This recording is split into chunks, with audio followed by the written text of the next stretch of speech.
In Nigeria, respect is more than a greeting. It is woven into culture. It defines how we speak, how we relate, and how we honor those in authority.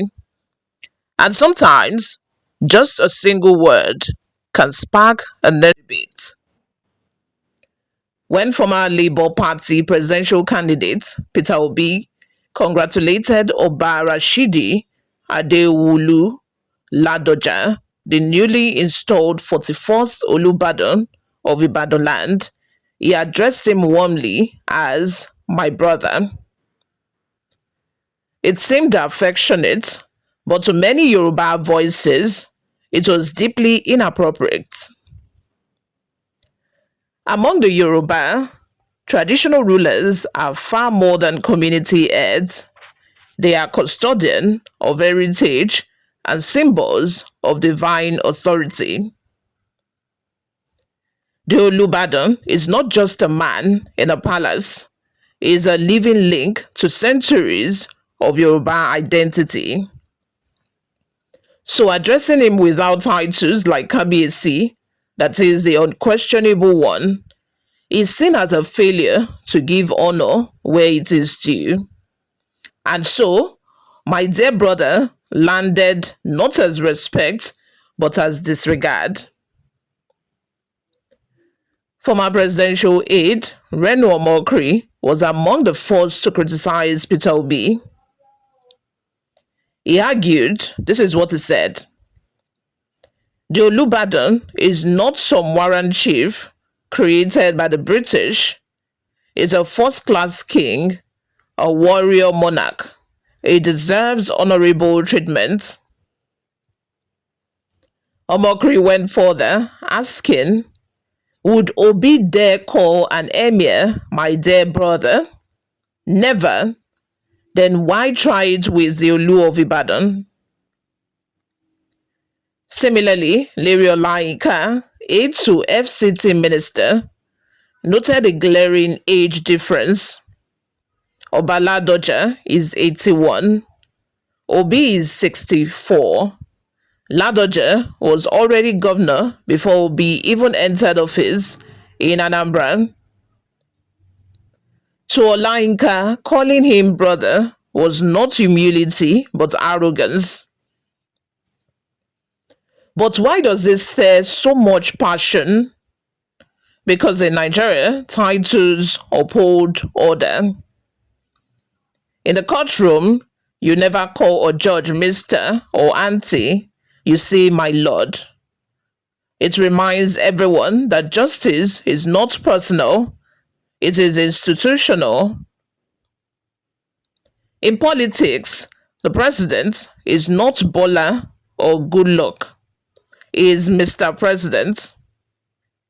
Even former presidents retain the title for life, a recognition of an office they once held. These titles are not mere formalities, they are shields of authority. They command respect. They separate the individual from the institution they embody.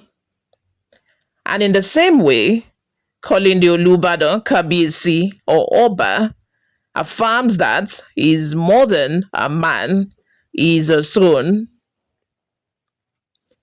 But here lies the cultural tension.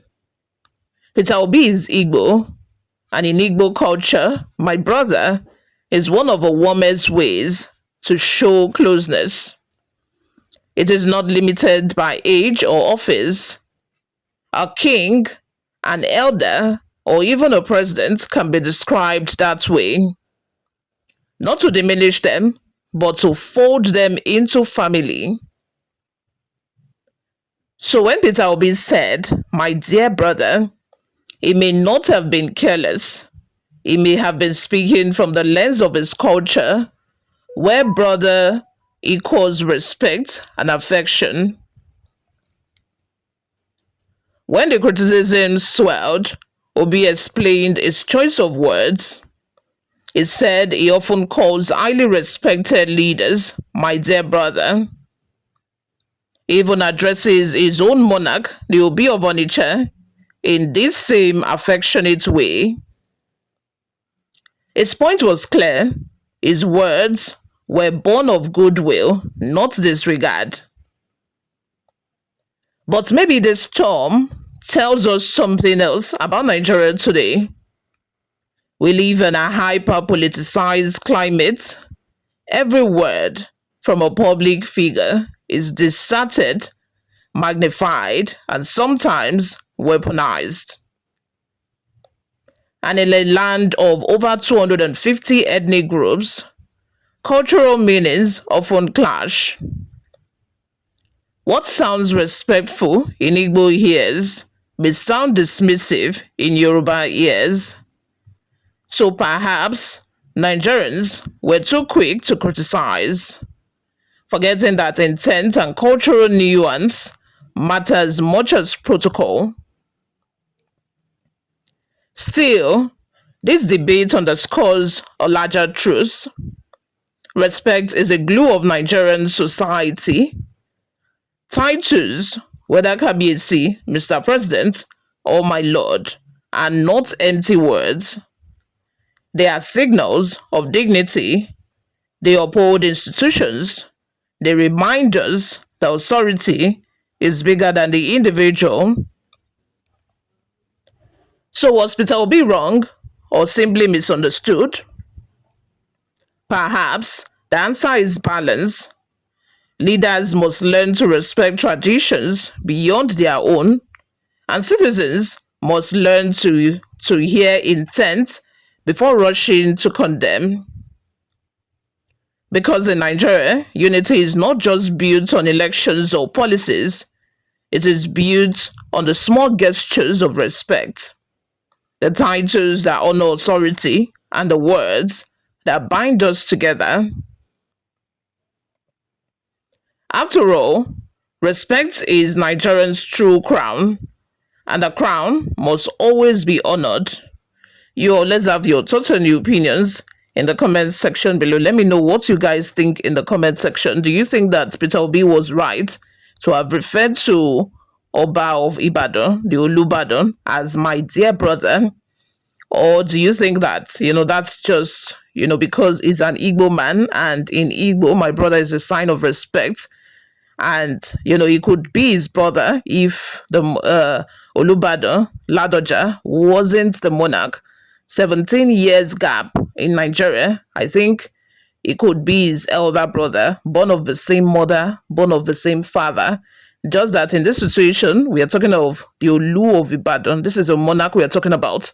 It could be his brother in the real sense, like if we are not even talking about a crowned Oba. He could have, referred to him as my dear brother, and it will slide. But this is a crown monarch, and the Yoruba culture, they take respect very seriously. Respect and titles is very serious. Is a very serious factor in Yoruba land. So let me have your thoughts in the comment section. Respect or disrespect? Thank you very much for always listening and watching. I will see you all in my next video. Bye for now.